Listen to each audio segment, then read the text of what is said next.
और मैं कहना चाहता हूं सर, माननीय अनुराग जी, एक किताब गौरव जी को भी भिजवा दीजिए। मैं कॉपी गौरव जी को भिजवा दूंगा सर। सर इसमें जिनकी मैं बात कर रहा हूं वो हमारे उस समय की प्रधानमंत्री थी जिन्होंने इमरजेंसी लगाई थी। एक नेता की स्वर्गीय दादी जी भी हैं और मैं उनके नाम के आगे प्रियदर्शनी भी लिखा जाता था और उन्होंने इमरजेंसी लगाई थी। लेकिन माननीय सभापति जी, मैं कहना चाहता हूं, दुशासन और दुर्योधन दोनों बहुत ही दुष्ट और बदमाश हो सकते थे, लेकिन उन्होंने भी कभी इमरजेंसी नहीं लगाई थी। दुशासन और दुर्योधन दुष्ट भी हो सकते हैं, दुश्मन भी हो सकते हैं, बदमाश भी हो सकते हैं, लेकिन उन्होंने भी इमरजेंसी नहीं लगाई थी।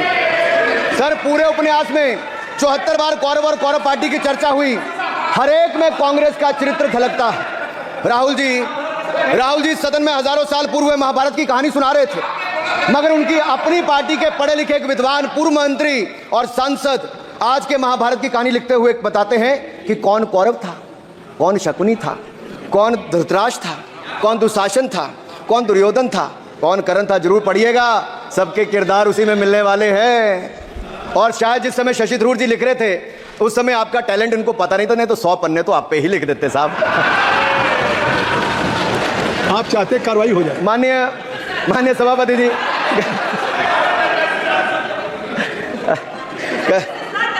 कल जब राहुल गांधी जी चक्रव्यूह पर बहुत ज्ञान दे रहे थे तो पीछे दो लोग, कुमारी शैलजा जी और दीपेंद्र जी बैठकर मुस्कुरा रहे थे।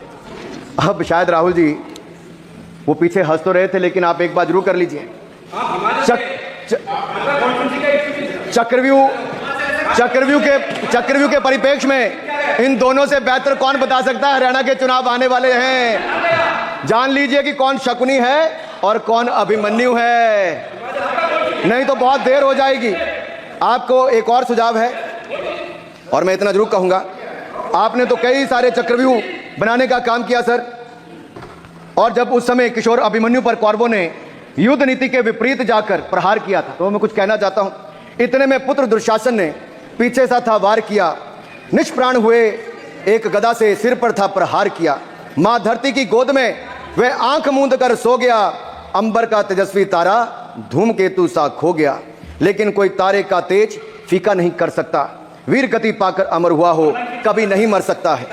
पुत्र सुभद्रा कुरुक्षेत्र में जिसकी अमर कहानी थी, 9 माह में सीखी विद्या जब 16 साल जवानी थी। अब उस अभिमन्यु को जिसने सारे चक्रों को तोड़ने का काम किया, मैं इतना ही कहूंगा, चक्रव्यूह का प्रसंग छेड़कर आपने अच्छा किया। इस देश ने बहुत सारे चक्रव्यूह देखे, कांग्रेस का चक्रव्यूह सर, इसके 7 किरदार मैं बताता हूं सर। पहला कांग्रेस, दूसरा पंडित नेहरू, सर नाम लेने के लिए मना किया, मैं दूसरी तरह से बोलता हूं।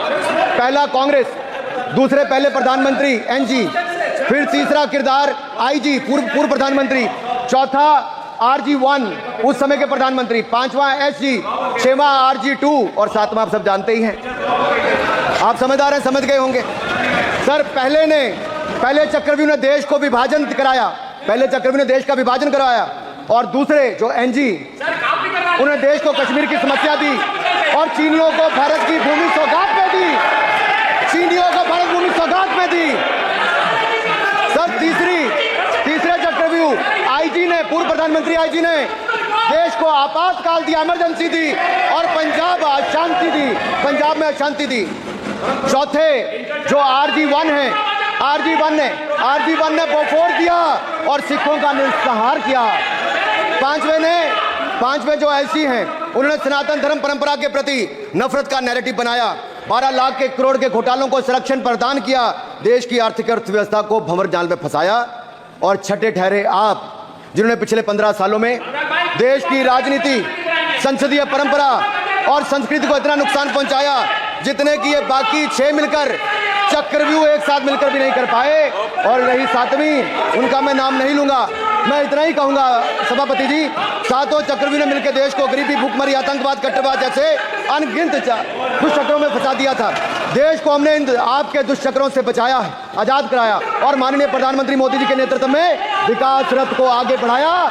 आज दुनिया में भारत को 5वीं बड़ी अर्थव्यवस्था बनाया। आप जिस अभिमन्यु को घेरने की कोशिश पिछले 22 सालों से कर रहे हैं, गुजरात से लेकर दिल्ली तक, आपके योद्धा और आपकी सरकारें निपट गई, लेकिन आप उनको घेर पाए क्योंकि वो जनता के दिलों में बसे हैं। आज यहाँ 293 अभिमन्यु बैठे हैं, भले ही आपके पास करण जैसे धुरंधर हो, शकुनी जैसे कुटिल रणनीतिकार हो, धर्म हमारे साथ है, धर्म हमारे साथ है।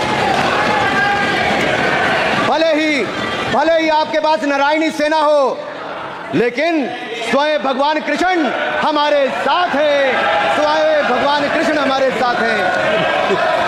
हमारे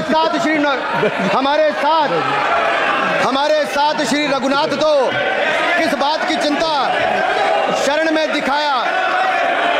माननीय सभापति जी, हमारे साथ श्री रघुनाथ तो किस बात की चिंता शरण में रख दिया जब मात, तो किस बात की चिंता। हमारे साथ तो जनता रूपी रघुनाथ है और आगे भी रहने वाला है। आप देखिए, ये कल से हलवा बांटने की बात कर रहे थे।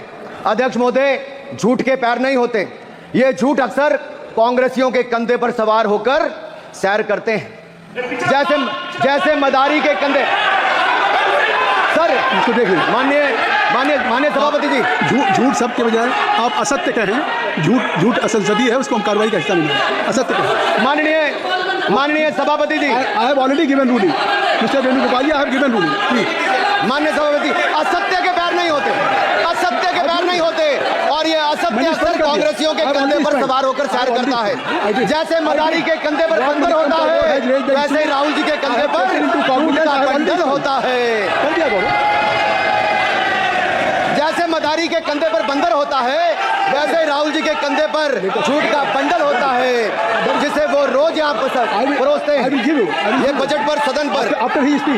माननीय सभापति जी, जिस व्यक्ति को बजट निर्माण की प्रक्रिया का पता ना हो, संसदीय कार्य में रुचि ना हो, मात्र अध्यादेश को फाड़ने का काम किया हो, उससे क्या अपेक्षा की जा सकती है। मैं पूछना चाहता हूँ, हलवा किसको मिला? मैं पूछता हूँ, हलवा किसको मिला? राहुल जी बताइए, हलवे की बात की थी, जीभ घोटाले का हलवा किसने खाया? वो फोर्स घोटाले का हलवा किसने खाया? अंतरिक्ष देवास घोटाले का हलवा किसने खाया? नेशनल हेराल्ड के घोटाले का हलवा किसने खाया? सबमरीन घोटाले का हलवा किसने खाया? अगस्ता वेस्टलैंड घोटाले का हलवा किसने खाया? 2G स्कैम हलवा किसने खाया? कॉमनवेल्थ स्कैम का हलवा किसने खाया?